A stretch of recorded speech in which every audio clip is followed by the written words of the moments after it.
Last day of Hanukkah, just wanted to share with you a very interesting tshuva of Rabbi Vega on a halachic point.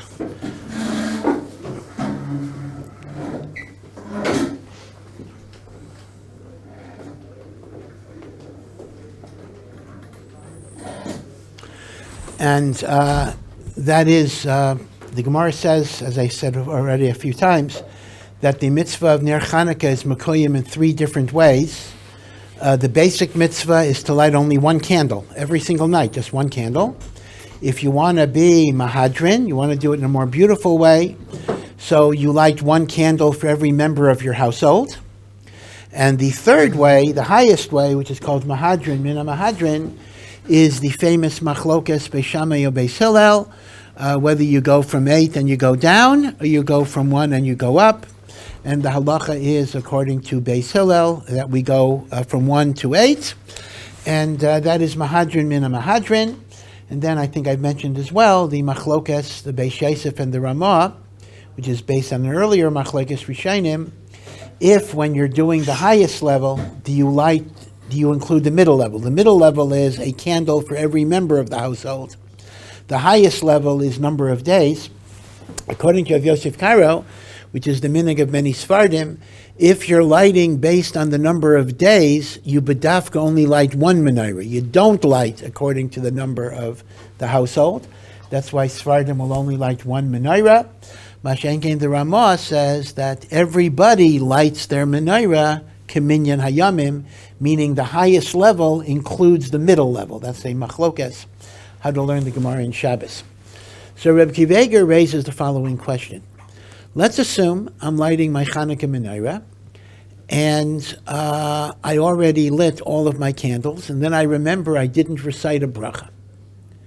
So for Shteitzach, that's a davar pashat, that all brachos on a mitzvah can only be recited before you do the mitzvah, right? This is called over l'asiyasan. Those of you that learned Maseches Sukkah may remember this.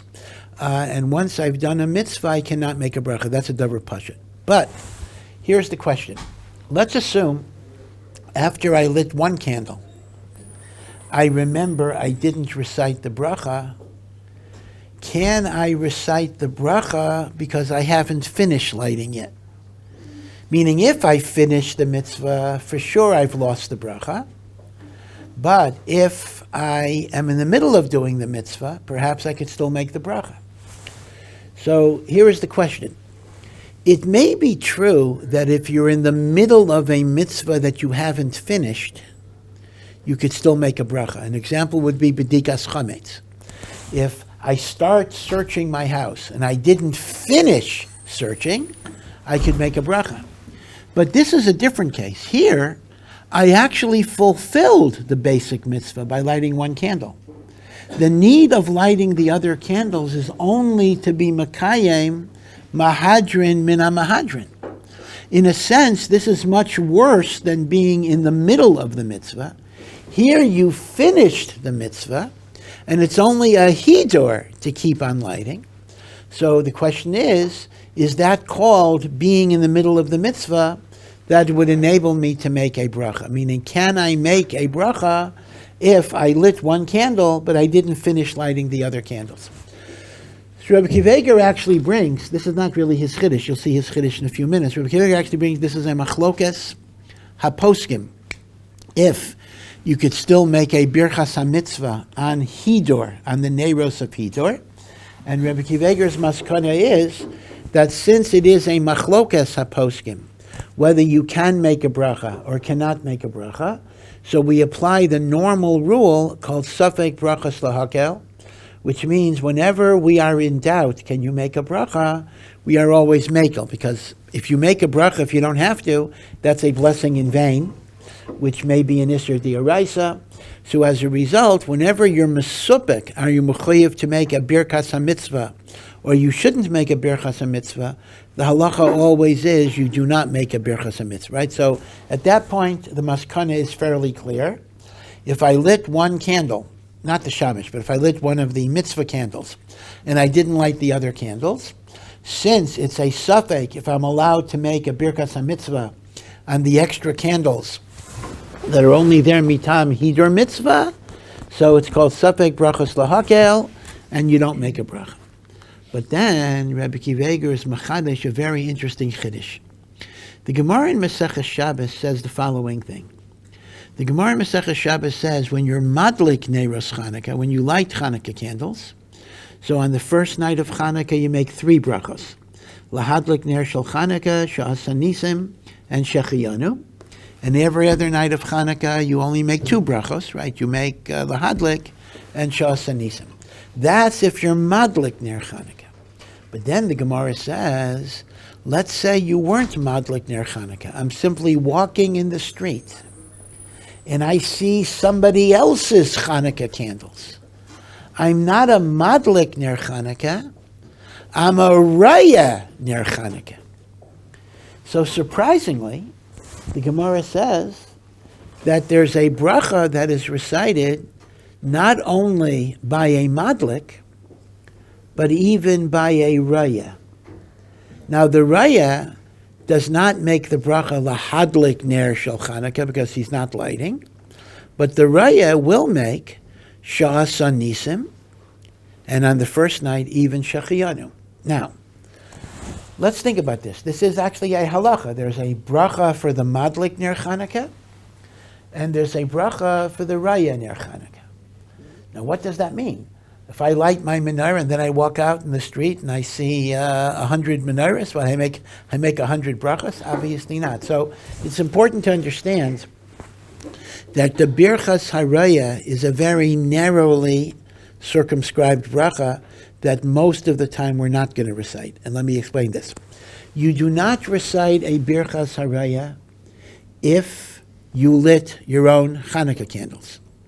That's for sure. So once I light my Hanukkah candles, even if I see somebody else's candles, I don't make a birchas haraya. Number 1. Number 2, I don't recite a birchas haraya if I was yaitse with your lighting. Meaning even if I didn't physically light, if I was yaitse with your lighting, and you made the brachas, I don't recite a birchas haraya. And that's true, by the way, not only if I was in the house when the candles were lit, but even if I wasn't in the house when the candles were lit. Let's assume I'm working late, and in such a situation, my wife should light for me. So my wife lights for me, and I'm not home. So even if I walk by and I see other Hanukkah candles, I don't make a birchas haraya because they were madlik for me in my home. And number 3, there's no birchas haraya if they're gonna light for you, even if they haven't done so yet. Meaning to say, it makes no difference if they've already lit for you, or they're going to light for you. In all of those cases, there's no birchas haraya. So again, there's no birchas haraya if you lit or are going to light later. And there's no birchas haraya if someone lit for you or is going to be lighting for you. So it turns out that birchas haraya only, quite literally, only applies to a situation where the person is not going to be able to fulfill the mitzvah of ner Chanukah that night. An example would be that I'm a single person, I have no one lighting for me in my home, and I don't have candles, I don't have anything to light. So it's hard to imagine such a situation, but in such a situation, when I walk by and I see your Hanukkah candles burning, I do make a birchas haraya to thank HaKadosh Baruch Hu for Persumei Nisa. That's a very big chiddush, birchas haraya, but only under the conditions where you didn't light and nobody is lighting for you in your home.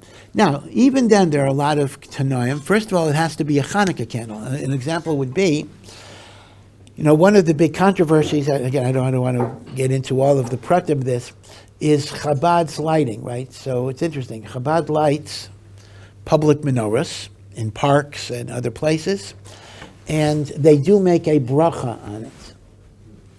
They make 3 brachas, right? First night they'll make 3 brachas. They'll make lahadlik, they'll make shasa nisim, and on the first night they'll make a shechiyanu. Now, obviously Chabad it's a terim and it has its lumdus, so I don't mean to say that they're wrong, but problematically, there is an issue with making a bracha on lighting in the park, because the emes is nobody is yaitse with that hadlaka.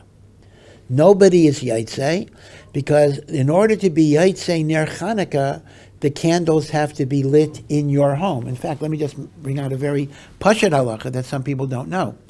If you invite me to your house for dinner, and people often say, I hear this all the time, oh, we'll light together. Sorry, you can't light together. Unless you're sleeping in that person's house.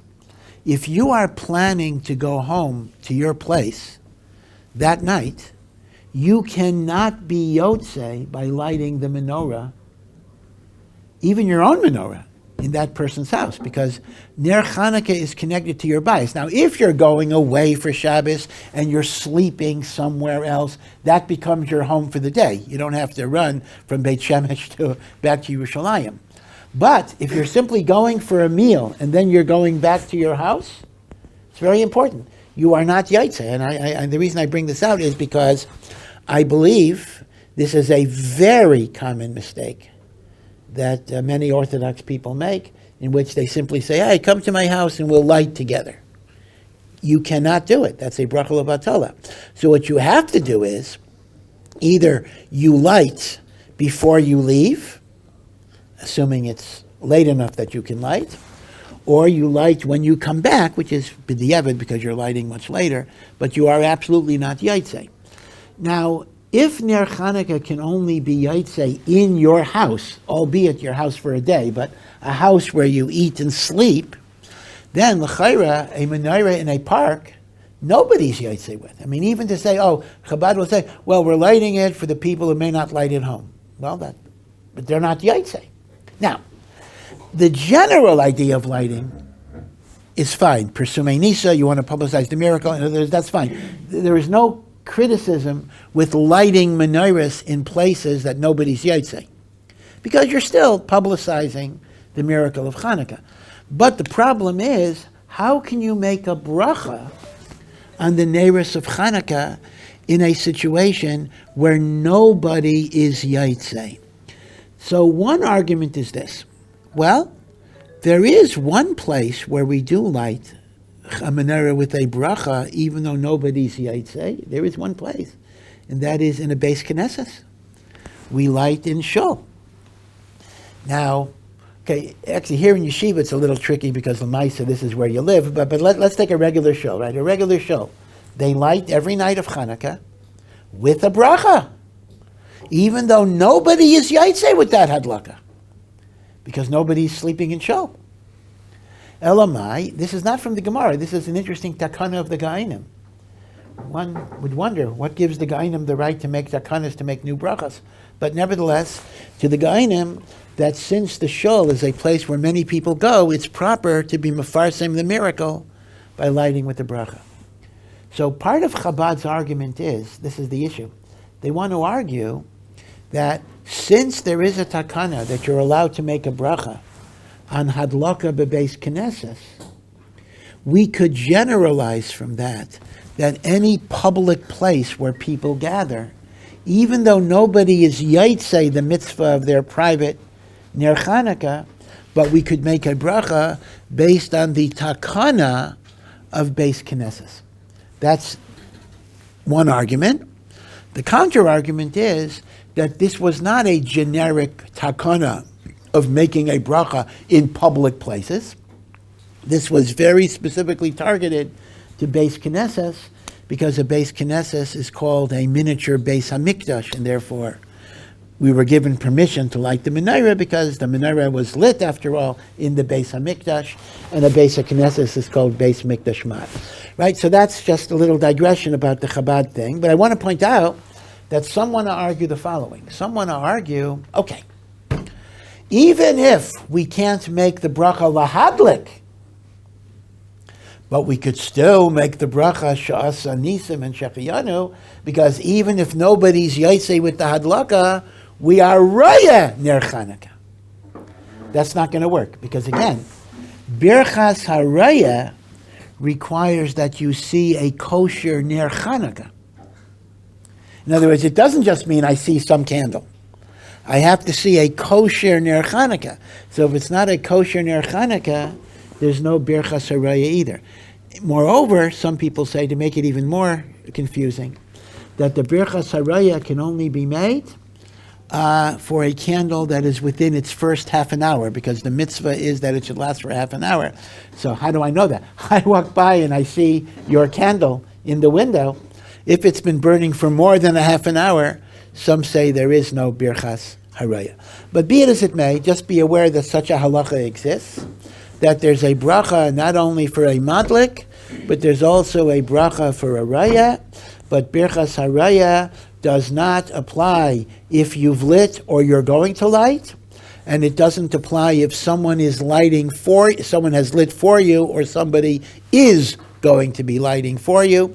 It only applies if you are not able that night to be Makayim the mitzvah, and even then the conditions are that it be a kosher ner Chanukah, meaning somebody is yaitse with it, and many opinions say it's within a half an hour of its lighting. Yeah. Two things. The first is, well, can't I, like, if I can see how much oil is left and I can see there's at least half an hour's worth of oil left, shouldn't that be good enough? And also, is there an Inyan to make the Birchas Haraya from inside my house? Like, if it's better to light inside my house, if I can see through a window another person's menorah? No. Well, the second question is very, very clear. Obviously, you are mechuyev to light in your house, so you can't say, oh, I'm not going to light in my house and I'll do Birchas Haraya. You are mechuyev to be madlik, so you don't have the choice. You can't get out of lighting by saying. In the case where I can't light for whatever reason. Yeah. So what's your? So if I'm in the situation where the only way I can be yotz is by making a Birchas Haraya, is there an Inyan to make it from inside my house? Oh, in other words, do I have to be outside? I'm just saying, is it better to make it inside the house because it's better to light inside? Oh, no. Birchas Haraya does not require that you be in your house. No, you could be in the middle of the street. Now, your first question was what again? That the nair has to be within the first half an hour. Yeah. It would make sense to me that if I can see that there's enough oil that'll last at least an additional half an hour, that I should still be able to make the bracha. No, that wouldn't count though, because if it already was burning for half an hour, so you're no longer in the period of the mitzvah anymore. Meaning it has to be within the first half an hour, not that there's a half an hour left. It has to be in the first half an hour from the time it was lit. Yeah. Implied what Chabad is saying about the Halacha of the Beit Knesset, does Yeah. it require that people like daven Marav or something there in order for it to work, and also would be made possibly another heter if there's homeless people sleeping in the park, like maybe there's a heter around the park. Yeah. So in terms of Ma'ariv, I don't know. Do they daven Ma'ariv in the park when they light? I mean, maybe sometimes they don't. I don't think they're saying it has to be a show. In other words, they're not saying it has to become a Beis Knesset. They're saying Beis Knesset is just an example of a public place. So even if they don't daven, they'd be able to make the bracha. In terms of homeless, so that's an interesting question. I mean, let's say, I mean, this is discussed in Halacha. If a person does not have a home, a person is living in the street, is he chayiv to light Hanukkah candles? And the assumption is that a bias requires a structure. So if he has a tent, it's interesting, he might be chayiv to light either in the tent or at the entrance of the tent. But if he's literally under the open air, that would not have a din of a bias under those circumstances. In fact, the whole discussion about train, plane is still relevant. You're traveling on a plane in Hanukkah. What are you supposed to do? Putting aside the safety issues or whether you'll get away with it. Some say what you can do. Now, this is an interesting question. Some say, b'diavad, you could be Makayim near Hanukkah with a flashlight. And since Me'ikar Din, all you need is one candle, so you don't have to have 8 flashlights. Turn on my flashlight. And b'diavad, I might be able to be yaitse, although many would say you wouldn't make a bracha on it. Did you have a question? Yeah, did you have your hand up? Yeah. The flashlight on the LED probably would work, no? Yeah, you're right. An LED may not be considered fire. Right. That's correct, just like for Shabbos. Right. Yeah. When discussing the issue of lighting a menorah inside of a Beit Knesset. Yeah. The Beit Yosef gives two reasons. One of them is that there might be people living inside of the synagogue, like the same reason for Kiddush. Right. And the other reason is because, and he quotes the Rivash, is because we aren't able to fulfill the mitzvah properly because the goyim are oppressing us, so we need to light it inside of our houses. So we kind of light it inside of the synagogue for some sort of pirsum hanes. Lichora, those two reasons don't seem to apply anymore. No, that's correct. Those reasons would not apply. But there is indeed a third reason that because the Navi Yecheskel calls the Beis Knesset a Beis Mikdash Mat. That's very important. Many of the halachas of the holiness of a Beis Knesset is because it is a miniature Beis HaMikdash. So it was thought that the Gainim felt that, plus the fact that people do assemble, that it was proper to emulate the makom where the miracle actually took place. Yeah. In the Beit HaMikdash, though, the menorah was never there for the pirsum hanes. You couldn't even see it if you're staying outside. So, that seems kind of a strange parallel to draw. Well, that's correct, but you're combining two things, meaning it's not that the two reasons are connected, but they're two independent, logical reasons why we wanted that to happen. One is the Persumei Nisa, and the other is Makom HaMikdash. You're right, in the Makom HaMikdash. So, and by the way, what you said is a very interesting point. One of the great mysteries, we alluded to it, I didn't fully develop it, but it came out in a lot of things that we said, Maral and the like, is that in the book of the Maccabees, it does not indicate that the holiday of Hanukkah was because of the miracle of the oil.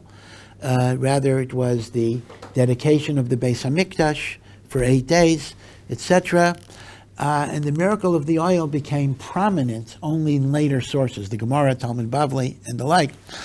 And people do ask the Akasha, why didn't they make Hanukkah because of the miracle of the oil? Why is the miracle of the oil seemingly not important enough to make the holiday of Hanukkah? Now, the secular academic people say, God forbid, it was a made-up story. It didn't happen. They made up the story later. Chas v'shalom, we don't believe that. We believe there was the miracle of the oil. If that's the case, then why shouldn't it have been the reason for the Yom Tov? So some say, this is very interesting, that many Jews were not aware of this miracle. This was not a miracle that was very public. Why? As you said, the menorah is located in the Heichal outside of the Kodesh HaKadoshim. Only Kohanim are allowed to even enter the Heichal. A regular Yisrael is not allowed to even go into the Heichal, even if they're pure, even if they're Tahor. So you got this menorah burning, day and night. A lot of people weren't aware of it. And if some Kohen comes out and tells you, hey, this light keeps on going, you're not necessarily going to, believe him or put so much credence in his words. So you're right. In many, many ways, Meforshim actually say the nace of the Pach HaShemen was an unknown miracle. And that's why it was not the basis, originally at least, for the Kaviyas of Hanukkah. Okay. So now, all of this is a little bit of an introduction. I want to get back to Rebbe Akiva Eiger. Rebbe Akiva Eiger says a gewaldige chap. Rebbe Akiva Eiger says, once we understand that there's a bracha not only for a madlik, but there's a bracha for a raya, says Rebbe Akiva Eiger, even if I lose the ability to make birchas hamadlik, I could still make birchas haraya on my own there. Like this. Let's go back to the original question. It's the 8th day of Hanukkah. Last night was the 8th night of Hanukkah. I light 8 candles. I cannot make lahadlik ner shel Hanukkah because it's no longer over la siyasan. And Rebbe Akiva Eiger says, not only do I forfeit lahadlik if I lit 8 candles, but you'll remember from the first part of Rebbe Akiva Eiger, I forfeit lahadlik even after I lit 1 candle because I fulfilled the basic mitzvah. So lahadlik I forfeit as soon as I light even 1 candle. But, says Rebbe Akiva Eiger, why can't I be a raya of my own Hanukkah candles? Why can't the madlik be a raya? So if I can't make the bracha of a madlik once I've done the mitzvah, I could still make a bracha of a raya. And therefore, Rebbe Akiva Eiger Tainas even after you lit all 8 candles, you can still make the bracha Sha'as Anisim and Shechiyanu, because you've simply changed your status from a Madlik Ner Chanukah to a Raya Ner Chanukah. And therefore he wants to taina that which I paskened, that once you lit 1 candle, even 1 candle, and Kal V'chomer, if you lit 8 candles, you can no longer make a bracha. That's only going to be the bracha on Lahadlik Ner Shel Chanukah, but it's not going to be on the bracha of Sha'as Anisim and even Shechiyanu on the first night. Yeah. I thought it was that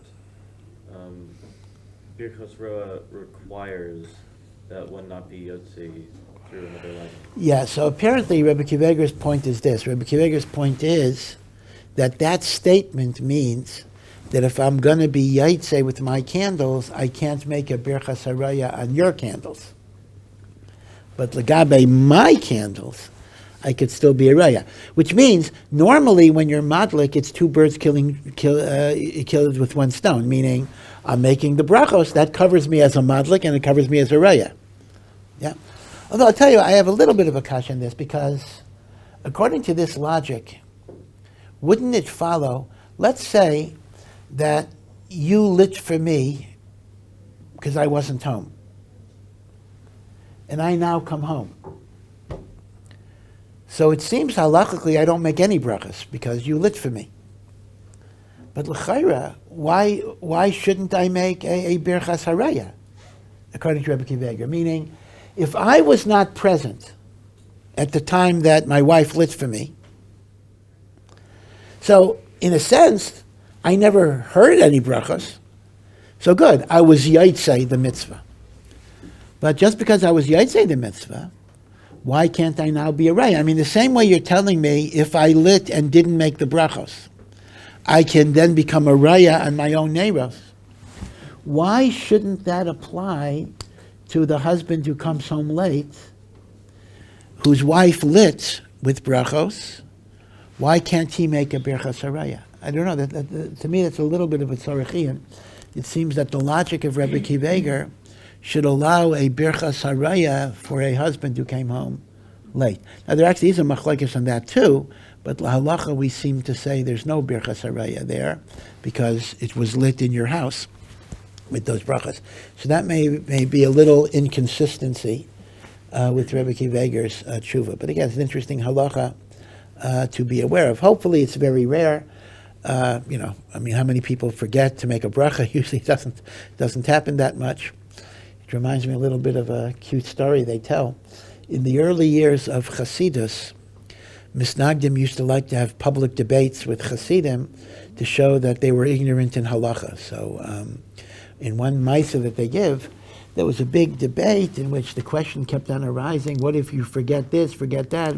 You forget Yalav Yavo on Rosh Chodesh, you forget Yalav Yavo in benching. You say a Melech HaKodesh instead of a Kela Kodesh, a Kela instead of a Melech HaKodesh. All of the laws of mistakes, right? Anyone who learns the laws of Tefillah knows that a very big subject in the laws of Tefillah is you make mistakes, you get things wrong. So apparently the Hasidim weren't doing too well. The Hasidim weren't able to answer all of these questions. What if you get things wrong? And so at the end they just said, we don't know these things because we never get things wrong. I mean, we don't make these mistakes. We have kavanah when we daven. So I don't know what happens when you make a mistake and say the wrong thing. We don't say the wrong thing. That's a Gavaldic answer. So, like, that's what they say. That a Rebbitzin will never let her husband, well, it's not totally true, get near the kitchen, right? Because Rebbitzin keeps milchik and fleshik separate. With the rabbi, you wash with a milchik fork, and the rabbi figures out all sorts of things. But the Eved, you do this, you do that, you do that. It wasn't used for 24 hours. The water is not yatso lettuce, he says, no Rebbitzin will let her husband, rabbi, do anything in the kitchen, because the rabbi will do all of those things that are against the maintenance of a kosher kitchen, because he knows every little loophole for this and that. So the truth of the matter is that there's a certain Yiras Shamayim, that a true Yiras Shamayim doesn't know all of these things. What happens if the milchik sponge is used? Because he never uses the milchik sponge on fleishiks. right? So I don't know, right? So the same thing. I'm sure, none of you guys need to know all of the halachas if you forgot to make the bracha until you lit the 8 candles, because of course you would never forget.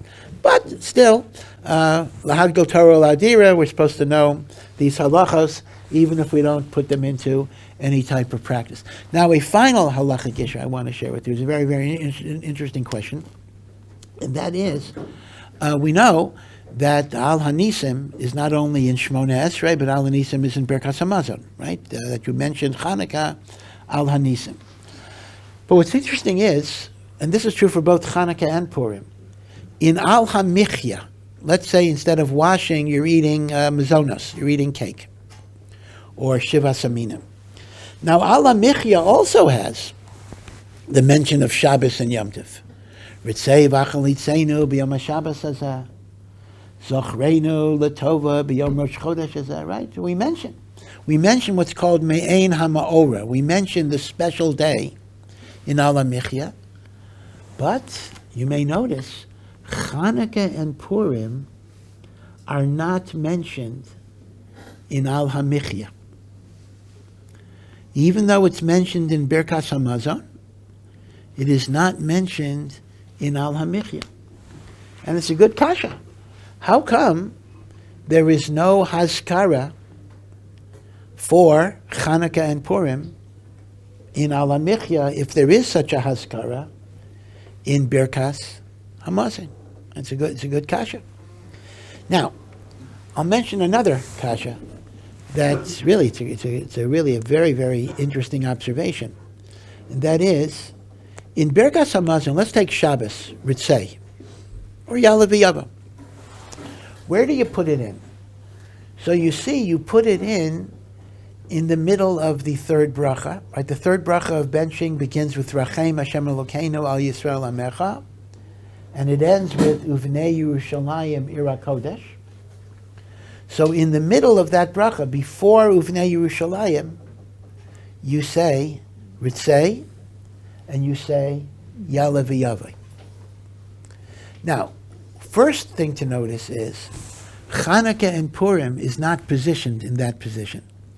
Chanukah and Purim is not in the bracha of Rachem before Vnei Yerushalayim, but it's positioned in the bracha of gratitude, in the second bracha, Nodeh Lecha, right? Before, right? So that's one thing. So Chanukah and Purim B'chal is mentioned differently. But another question is, in Alamikia itself, when you do mention Me'ein HaMa'ira, it's after Uvnei Yerushalayim. What do you say? In Alamikia, Uvnei Yerushalayim, Ir HaKodesh, B'mheira V'yameinu. Yeah. The V'aleinu Socha, then Risei V'achlitzenu B'yom HaShabbos is that. In other words, how come in benching, Ritzei is mentioned before Uvnei Yerushalayim, and in Al HaMichya it is mentioned after Uvnei Yerushalayim? Right, you do understand that Al HaMichya is an abbreviation of benching. That's why it's called a Brachah Me'ein Shalosh, because Doraisa Birkas Hamazon has 3 brachas.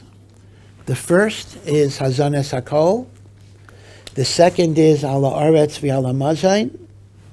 The third is Uvnei Yerushalayim. And those are Doraisa.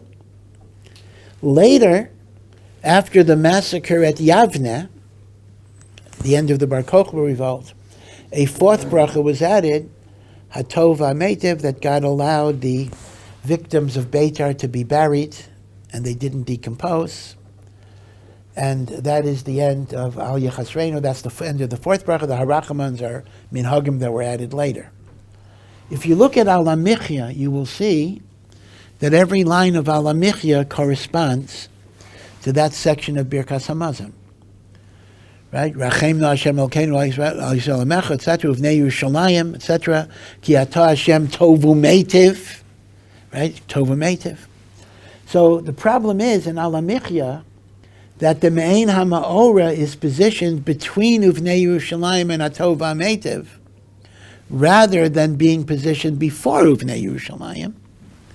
Whereas in Birkas Hamazon, the Me'ein HaMa'ora is before Uvnei Yerushalayim. right? Why is there that difference? So they say b'shem Rav Chaim Brisker, Rav Chaim Soloveitchik, a very interesting answer.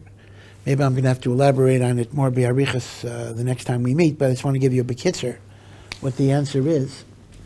And his answer is that the only things that make Alamikia are things that in Birkas Hamazon are a bracha bifnei atzmo, meaning to say, Birkas Hamazon comprises Hazones Hakol, that's the bracha. It comprises Al Ha'aretz v'Al Hamazayin, that's the bracha. It comprises Rachem uvnei Yerushalayim, that's the bracha. And it comprises Hatov v'Hametiv. So whatever has a bracha bifnei atzmo will find a sentence, or more than a sentence, in Alamikia. But whatever does not have a bracha bifnei atzmo does not find itself in Alamikia. Now, you may ask Akasha, well, wait a second here. Me'ein ha'ma'ora is not a bracha b'fnei atzmo. Whether it's ritzei or yala v'yavo, you're adding it in the middle of uvnei Yerushalayim. So why do you mention me'ein ha'ma'ora at all? Says Rav Chaim, potentially, me'ein ha'ma'ora is a bracha b'fnei atzmo. Because what is the halacha if I didn't say ritzei or yala v'yavo, but I already said bonei barachama v'Yushalayim amen, and I didn't begin the next bracha? If you look in the Art Scroll Siddur, you will see there's a special bracha. Baruch atah Hashem Elokeinu melech haolam asher nasan Shabbosos limnucha. Potentially, Shabbos, Rosh Chodesh, Yom Tov can be a bracha b'fnei atzmo in the narrow window between uvnei Yerushalayim and the next bracha. So says Rav Chaim, its positioning in Al-Hamichya has to correspond to the autonomous bracha it would be in Birkas Hamazon. And since the autonomous bracha it would be in Birkas Hamazon is between uvnei Yerushalayim and Hatov HaMeitiv, that is where you say Ritzei and Zachrenu B'Yom Rosh Chodesh, etc. In other words, it's fascinating. The reason I say Ritzei in Alamikia is not because I say Ritzei in benching. The reason I say Ritzei in Alamikia is because of the bracha asher nasan Shabbosais limnucha. So, says Rav Chaim, if in order to be picked up in Al Hamichya, you have to have a bracha bifnei atzma. Hanukkah and Purim in Birkas Hamazon actually don't have a bracha b'fnei atzma, meaning to say, if you omitted Al Hanisim, there is no bracha in benching to make up for it. So therefore, in Al Hamichya, it's not picked up at all because there's no bracha b'fnei atzma in benching. Meaning, if I would say Ritzei in Al Hamichya because I said a Ritzei in benching, then I could have said Al Hanisim I say in benching, so I should say Al Hanisim or something, Mein HaMa'ora in Al Hamichya. But if it's understood that in order to be admitted to Al Hamichya, it has to be an autonomous bracha in benching. For Hanukkah and Purim, there is no autonomous bracha. This is a gewaldige teretz, but of course, it really answers a kasha only by raising another kasha. In other words, so we've now answered why you don't mention Hanukkah and Purim in Al Hamichya. Okay. The reason? Because it doesn't have a bracha in benching if you missed it on Al Hanisim. But then the question is, so why doesn't it? In other words, you're answering Al Hamichya by reference that not having a bracha in benching. Why doesn't it have a bracha in benching? Right? That question you haven't answered yet. So we'll talk about that next time. Okay, be well. Yeah, I think I told Rabbi Mendel, but I'm not going to be here tomorrow, so the next share we're going to have is Wednesday.